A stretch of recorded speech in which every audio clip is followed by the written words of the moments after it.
Magandang araw, bagong Pilipinas. Narito ang Police News Express sa oras na ito.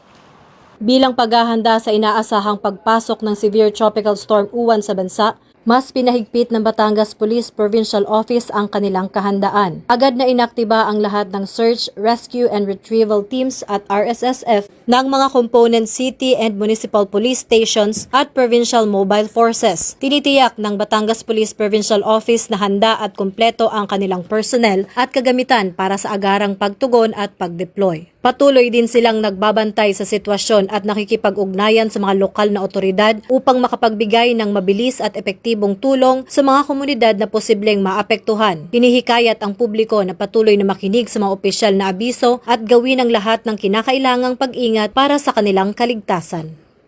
Para sa mga napapanahong balita, laging tumutok sa Police News Network. Ako po si Patrolwoman Sari Bernales para sa Police News Express.